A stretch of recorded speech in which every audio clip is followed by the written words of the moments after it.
Kobe, welcome to Paris. Thank you. Thank you for having me. It's a pleasure meeting you. Thanks for giving us some of your time here. We all know your love, for Italy, obviously. How about France? Well, France and I have a great history together. Some of my favorite teammates were French. Ronny Turioff is a great friend, still is a great friend. Mm-hmm. So I've always enjoyed coming here in the summertime and relaxing, and also bringing my family out here. And when I was really young, I lived in Mulhouse. My father played professionally in Mulhouse for half a year. Yeah, I wanted to talk about that. I wonder if you even have many memories from back then. Yeah, I remember getting on my bike and riding around the town and playing hoops, and it was a little more difficult than being in Italy because we weren't in Mulhouse for so long. Mm-hmm. And our parents made a decision to not send us to a French school, but instead drive across the border through Basel and off into an American school, mm-hmm. which my sisters and I were pretty disappointed about. Why is that? Because you wanted to learn French or something? Well, when we first went to Italy, we were upset that they didn't put us in an English school. And they said, no, we're putting you in an Italian school. So we went into Italian school and we loved it. That's when you were forced to learn the language. You made friends that are in the area. And so when we moved to Mulhouse, we wanted to do the same thing. They're like, no, you guys are already too old. I'll put you in 6th grade, 7th grade, 8th grade. Everybody else, you can't just pick up the language, so. So do you have any French-speaking skills left? Ronny and I still speak French every now and then. Do you actually speak French to Ronny, for real? Yeah, we do. During the games, we used to do it quite often. I used to love playing the San Antonio Spurs and saying something in French that I won't repeat here. To Tony Parker, and just watch him. What? Who taught you that? All right, Kobe, let's talk about you. You retired from the NBA just about a year ago now. How are you doing? Doing fantastic. Tell me about you. What do you do? How do you keep busy now? Well, it's been really wonderful. I have a myriad of projects and things that I'm doing, a couple companies that I'm building. Our partnership with Nike now becomes about extending the brand, right? Extending what does Mamba mentality stand for, so that even though I'm not playing, the next generation of athletes can understand what that is, mm-hmm. and hopefully be inspired by it. And then obviously the products that we'll continue to innovate and continue to create so that we can help them be the best athletes they can be. So very, very busy and focused on doing that. How involved are you in the production of your shoe line or anything? Do you, get involved into design and stuff like that? Well, it'll be more involved now than it was when I was playing. When I was playing, we had very solid schedules because it was based around my training in the off season, and then getting together as a group at some point throughout the year. Now that I'm not playing, we can do it much more frequently, and I really believe that our product, although has been excellent to date, I really think it can be even greater. What about apart from that? How do you keep busy? Do you want to tell us about your business ventures or whatever you're doing?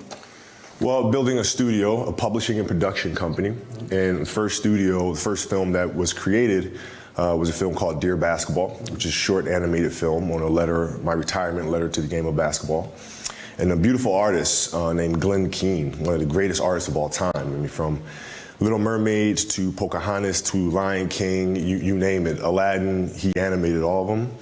He animated the film. And then great composer John Williams scored the film. Mm-hmm. And so that has been my first project. Very cool. We got to talk some basketball, obviously. We saw you over the summer to attending several WNBA games with your daughters. Yes. Tell me about that. Do you know there's a French girl on the Sparks, on the LA Sparks, Sandrine Gruda? I don't know if you've heard about her. Yeah, from Martinique, right? Yeah, there you go. Did you get to meet her? I didn't get a chance to meet her. We never had a chance to go in the back.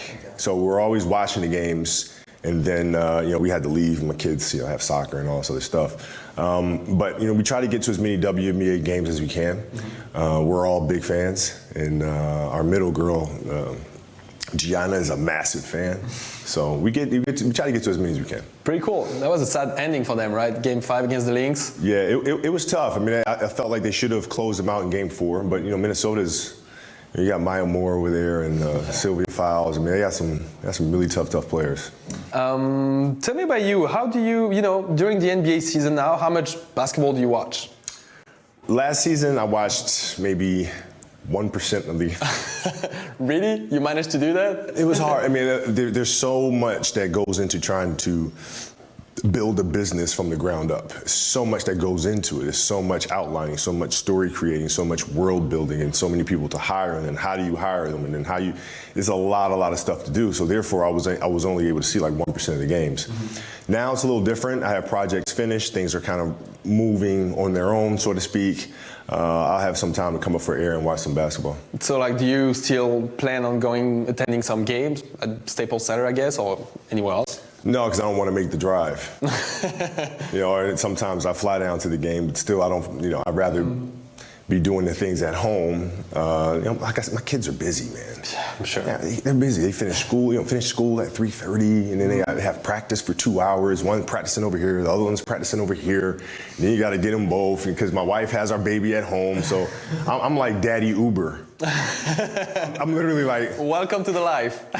Ready for pickup. All right, I'll be there in 5 minutes. Pick her up, and then I'm ready in 5 minutes. Be back. Oh, we got an emergency in the studio. All right, both kids sit tight. We're going to the studio real quick. So that's what I do now. Quite a different life, huh? It's like a mix of like Daddy, Mamba, and like Mario Andretti. It's like a mix of those three things. I hope you drive safe, though. I do drive safe. Tell me about the Lakers. How connected are you to them right now? Not much. I'm connected in the way that Rob Pelinka is godfather to Gianna, our second child, and we've been really close for a very long time. So, you know, I'll call him out the blue sometimes just to see how he's doing. You know, and he'll call me just to pick my brain about certain things, or he may be having trouble with this or trouble with that, and he just needs to vent. But that's the extent of it. I obviously love Jeannie. I love what they're doing over there. I love Magic. Yeah, do you like what's happening right now over there? With, you know, Lonzo Ball, Magic, everything? Well, I think it was time for a change, and not just on the court, but also in the front office, and it was time to clean out some things and begin anew. And it's hard to do that. So I think they're still kind of going through the process of cleaning that stuff up, and then now finally be able to build. So would you say they're on the right track? Yeah, I would say so. Yeah, very cool. I got to talk about that. You had this amazing message on Instagram last night about Gordon Hayward, the injury he had. Everybody seems to be talking about that. You seem to be, you know, having this kind of role now as I'd say almost like a godfather to all those NBA players. You know what I mean? Do you feel this way? It's not consciously done. It's just. No, but I mean in a good way, though. I know, even in a good way, it's not consciously done. I just, like, Gordon reached out to me a couple years ago, going into his last year at Utah, and said, "I'm in Newport Beach. I'm here for 3 days. I'm not leaving until we work out." And so he did that? He said, "Whatever time you can give me, I'm going to take." And so, for 3 days, I said, "Okay, meet me at this gym 5 in the morning." And he'd meet me there for 3 straight days. We'd work out from 5 to 8 o'clock in the morning. And so I was really excited for him when he called me and said, you know, I'm decided to go to the Celtics, and I'm just really excited for him. I said, now you really got to step up your work, because you're not going to fly below the radar now, you know. And he stepped up. He was training 6-7 hours a day. I mean, he was ready to go. So when that happens, I feel emotional pain for him, you know, because I know the work he put in. I knew how ready he was, and it's just, man, when I sat down and just thought about it, this is just what I wanted to say to him. Gotcha. All right, one last question before I let you go. Aside from Ronny Turiaf, if I ask you to pick like one French NBA player that you connected with, who would that be and why? Well, he called himself French. I'm not sure if he's actually French, though. DJ Mabanga.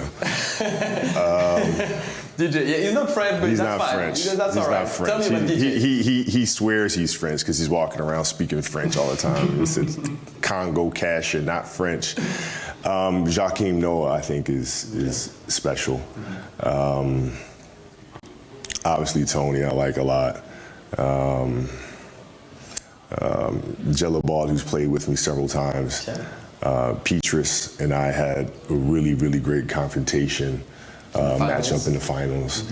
And I think there's a tremendous amount of talent here, and it's just a matter of focusing it at a very early age and developing it even more. But I like the talent that's out here. Well, Kobe, thank you very much. That's all for me, and it was a pleasure talking to you. No, thank Appreciate you. it. No, Thank you're you. very welcome, man. Thank you. Very welcome.